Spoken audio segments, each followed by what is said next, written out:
Introduce yourself, please. Yeah, my name is a virtual Louise, and I am an independent blogger.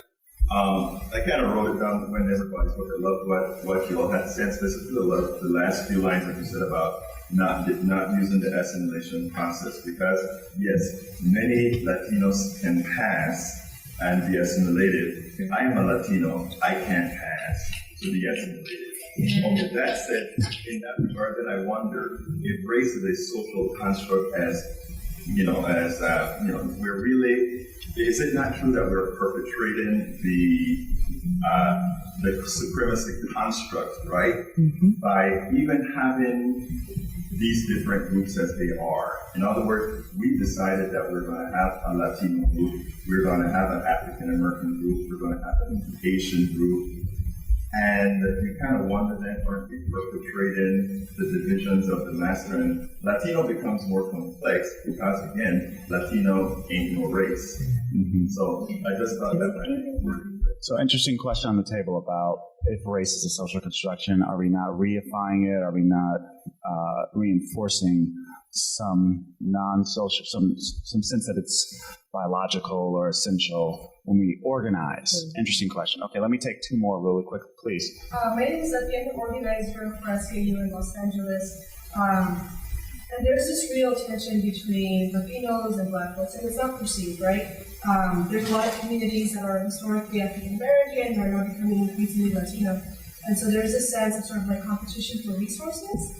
And specifically with our members and the workers that we organize, there's this sense that Latinos are sort of taking jobs, and that's because in a lot of places now they're either having a preference or requirement for folks to be bilingual because of the needs of the community. And so there's all of these things that sort of exacerbate these tensions that have been existing for a while. So my question is kind of like, how do we start to work through those before we can even get to the coalition building? So I think we just need to kind of have a lot of those conversations. So great question about perceived or real sense of scarce resources between Blacks and Latinos. Mm-hmm. You're talking about in Los Angeles, but this is, of course, across the country. How do we organize in a context in which resources are scarce, again, real or perceived? Panel, take your pick right. of which ones you want to try to tackle. I'll take a stab at kind of trying to respond to all of them. I think that so on the idea of white supremacy, right, and whiteness and the social construct, right, we have a lot of social constructs, right? Marriage is a social construct. Gender is a social construct. It doesn't make them less real. And then also, I think our language, even the way that we talk in like social justice and movement circles, right, is we invisibilize whiteness. Race is a white supremacist construct. That is what it is. We erase, right, like who actually constructed it in the first place. And then we take it out of context, and then we have these debates about, oh, well, why are you calling yourself Black? As if I made it up, like I decided that today, right? And so the same idea, like Marisa is talking about, who has access to whiteness and proximity to whiteness, that's what assimilation is about, because it's not just assimilation, it's assimilation into white supremacist capitalist patriarchy. Same thing. How closely, right, and how easily can I blend in and conform and assimilate? And then they put us in this scramble, like we're talking about the scarcity myth, right, and this idea that, there's Black and brown and there's only so much can happen, there's only so much room, we're fighting. Oh, in the Black community, we have this crabs in a barrel thing, all of these different things, is just a reiteration and a reaction, right, because power is not going to concede without a demand. And then it's like the transformer, however, whatever, chunk we get to take out the side, right, I'm going to rebuild stronger, faster, better, right, and we're going to come back out and fight again. And so I think a lot of these things that we're talking about, we're talking within this context and this framework, right, that is invisibilized and that we don't acknowledge. And then even if I'm coming into the movement from a radicalized place and a radicalized moment, right, maybe I will see you as my enemy, right, because that's what I've been taught. Right, and that's where a lot of our folks are. I am coming out swinging, right, and everybody's going to be able to get hit, and that's what happens. And it's really a challenge, and that is like the challenge that we're up against in even talking about not just the migrant rights movement, right? It's not just the only movement that has respectability politic issues, right? There's a whole sector and a whole vein of the civil rights movement, right, that was 100% based on making Black folks acceptable. 100%. about being acceptable, being integrated, being employable, right? Being good workers. Doesn't that sound familiar, migrant rights folks? Right? We come here to work hard. I work hard, right? I have the skills. I know how to talk. I know how to dress. I know how to do my hair, right? Name your daughter something good. Name your son something pronounceable, right? So you're not the only ones, right? And we are all, I would venture to say, all people of color, and even white folks too, right? Figuring out how to, or whether or not to perform these social constructs, right, in order to survive. So that's my answer.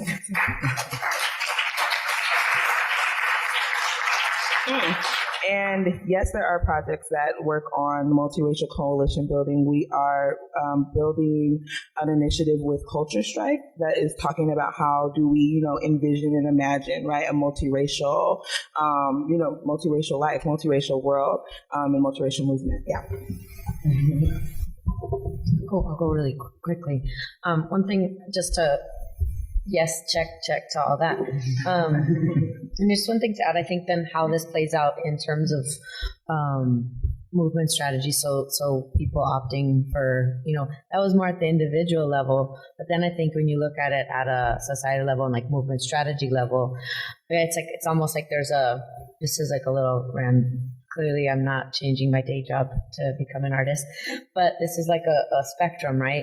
And when we look at how historically oppressed communities have responded to their situation, whether we're talking about it as race, whether we're talking about it as gender, whether we're talking about it sexuality, abilities, etc. There's definitely, you have the respectability side, which is if we contort ourselves enough, they will like us, right? And so in the immigrant rights movement, you've seen this where, the sort of perfect immigrant, like that whole narrative that's just very one-dimensional, tactically is not trying to ever play with the access that people have to power, and don't rock the boat too much. Don't let the perfect be the enemy of the good. You all heard this. Then you have the exceptional category, which I think at certain points in the immigrant rights movement, so in the immigrant rights context, what you saw, this was at a certain point in the DREAM Act movement, where we came here through no fault of our own. Mm-hmm. I'm a Harvard valedictorian, right? In the LGBTQ movement, I was born this way. It's not my fault, right? So it's like, not quite here, but, it's over here. And then you've seen an evolution where, I don't know what to call that, whether it's like the unapologetic, unapologetic, or like more of a self-determination or liberation that's like, no, I'm not going to be the most sympathetic, empathetic character. I'm here anyway. I'm going to storm the political stage. I'm here. I'm queer, lo que sea, right? Mm-hmm. Going in. And so for us in the migrant rights movement, this was like, okay, we need to be here. We want to lift up the voices and experiences and the stories of people who don't fit in, and we're not going to do it the way you want us to. We're not going to apologize for this, for that. We're going to be who we are, and we're going to actually engage in tactics, and we're going to try to shift the whole narrative. We're not just going to take it. So then you see, and it plays out, right? We win a chunk. So the president, it implements executive action, which became DAPA, and DACA Plus and all the other stuff.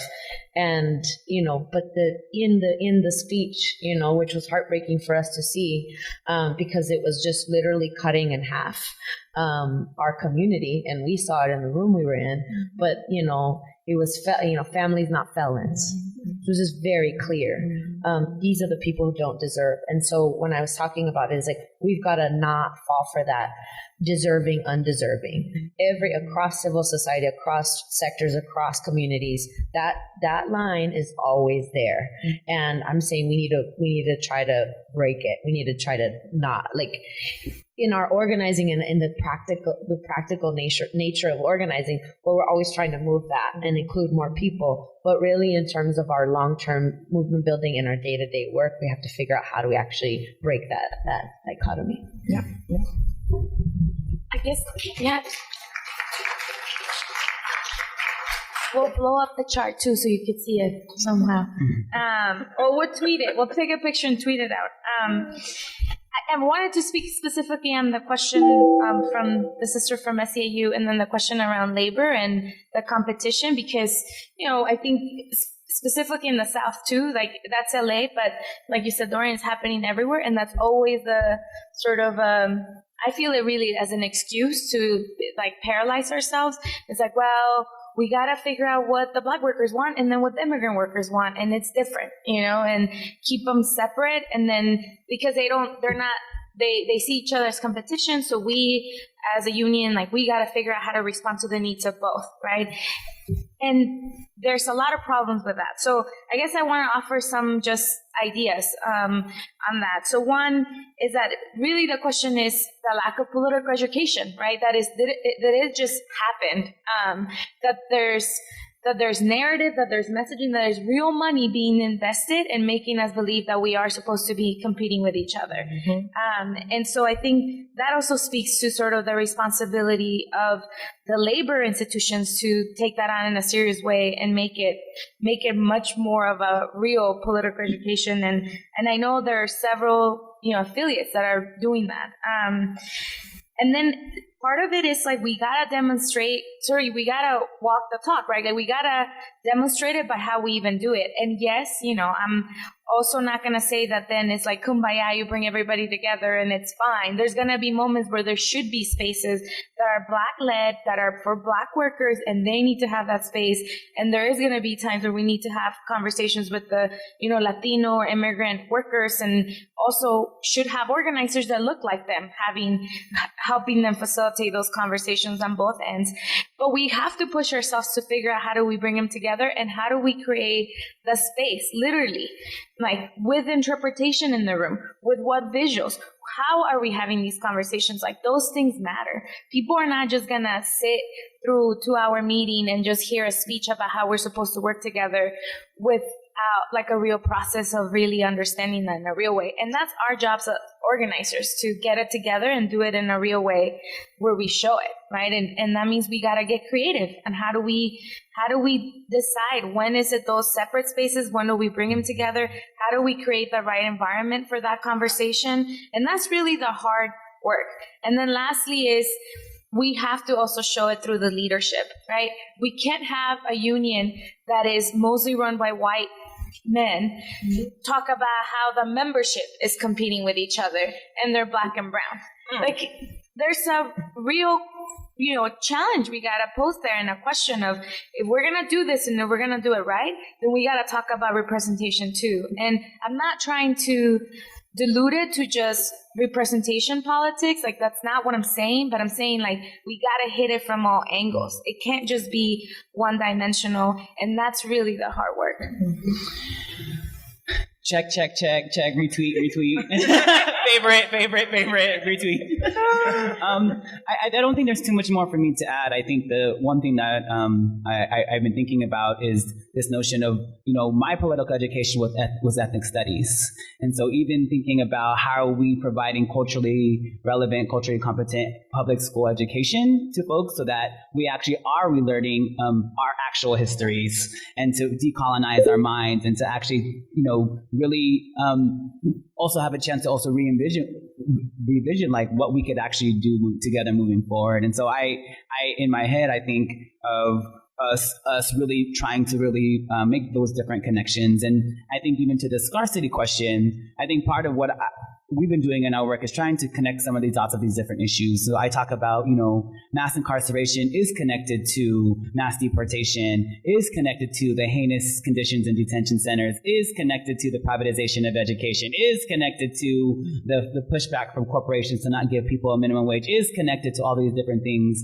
And I think it's important for us to really have that analysis because there aren't scarce resources. These monies are actually being used to lock us up and to keep shifting us around in the system. And we have to think about how we're going to push back on that. We build new structures and then reallocate resources to our communities because it's there.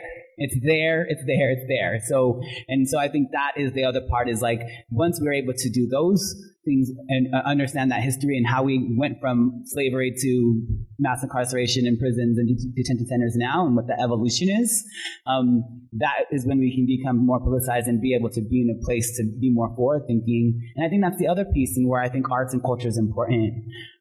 I think a lot of times we're so reactionary because someone else is being deported, someone else is being shot, and we're in constant outrage and in constant emotion, with lots of emotions.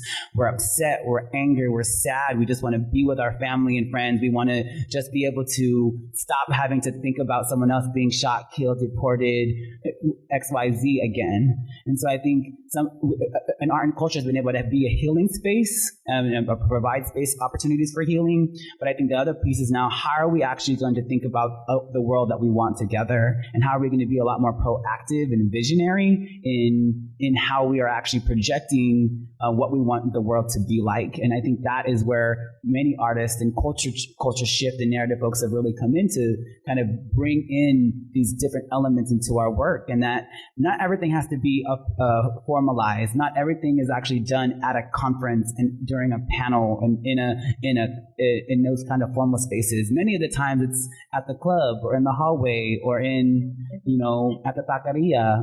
There's different places where we're able to build with each other that aren't formal. And I think more that we can actually do that informally, the more that actually will help the broader pieces. And so I think I encourage us. I say, we are joking that we're on an 8:30 panel, but we say we party hard and we work harder. But we actually, with the dancing together and sometimes some of these other things that we do together are part of that process for us of building with each other, and also being able to, and sometimes the Black Brown coalitions isn't necessarily organization to organization. All of this is actually individual to individual. Mm-hmm.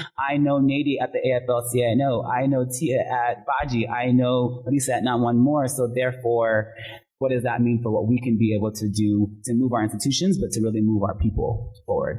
So we have to end, but I want to ask the panel one last question on this vision point Gregory just mentioned. Marisa mentioned we're in an invigorated moment, and I think we all aspire to expand this moment into a movement that's sustainable. So the question is, and thinking aspirationally, when we come back on this panel 10 years from now, what will the world look like if, and this goes to something Tia said, we embrace a radical transformational solidarity? What will the world look like in 10 years when we come back to do this panel on Black-Brown coalitions at Netroots? 30 seconds or less, panel, because we have to end. Anyone can start. Okay, there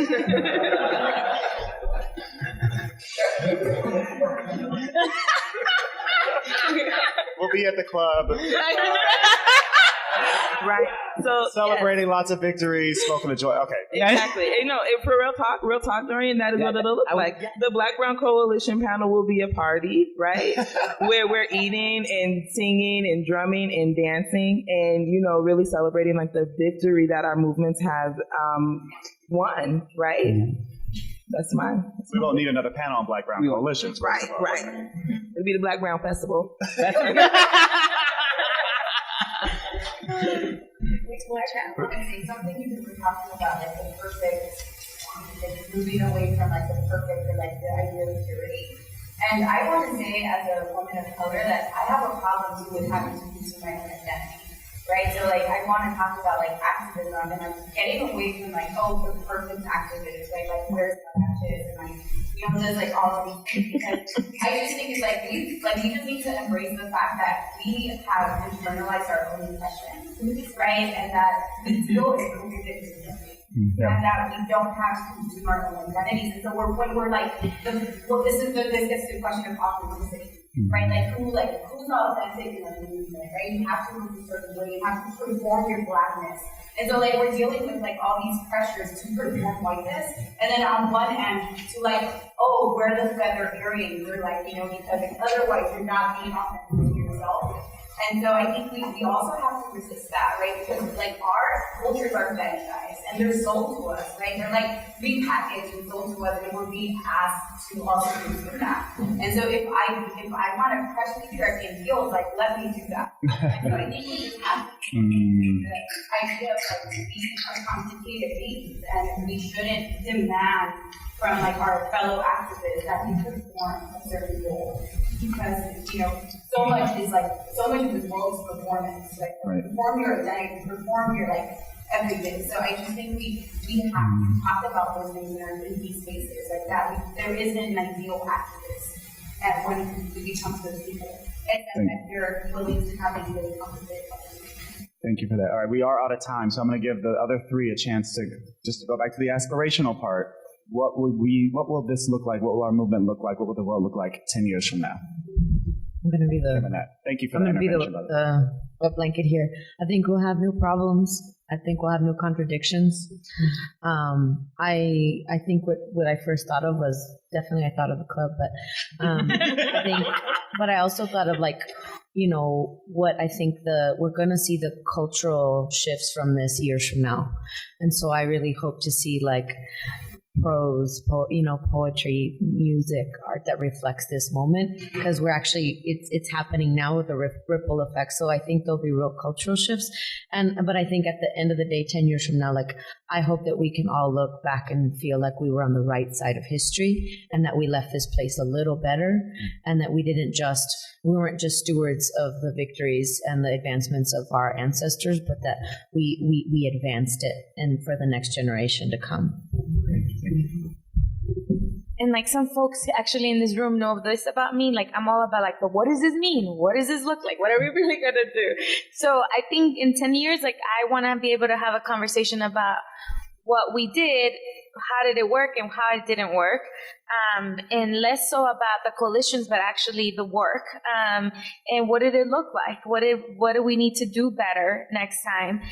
And then for sure, keep these long-lasting friendships, because I know we're gonna be taking different roles then, and we should. We shouldn't be up here.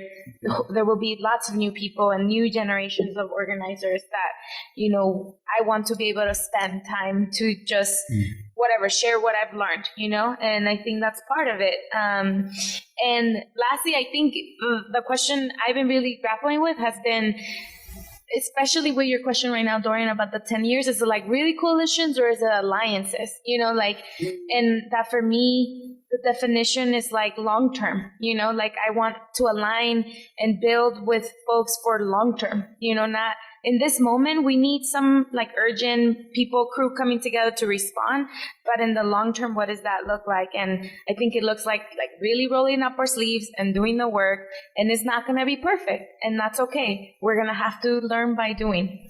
Yeah. I'm often reminded by the Leaderful Black Lives Matter movement, and where they say, we don't want allies, we want co-conspirators. And I think I see 10 years from now where we are co-conspiring, and that we see in society people that are more reflective of who we are and our values and what we are trying to live and do, that I'm able to actually see that new generation or the next generations of organizers, and to be comfortable with intergenerational organizing and that model of moving things forward together, and to also see the different intersections of all of our communities and all of our issues, and being able to address and to push back on those new challenges and those new things that will come our way, but being able to do so with being on the right side of history and learning from those experiences in the past. So 3 quick thank yous. 1, thank you for being co-conspirators with us and being early risers to have this conversation. 2, thank you to Kelly Rodriguez from the AFL-CIO for organizing this panel and getting us all here. And 3, join me in thanking Tia, Marisa, Nady, and Gregory for an invigorating discussion. I have to run. I literally have to run, but I have cards and brochures and a little handout here if you want. Yes, organizers. That's Pamela Evans. I don't know. I have a But we're on Twitter. I know, I need to, okay. I know. I ran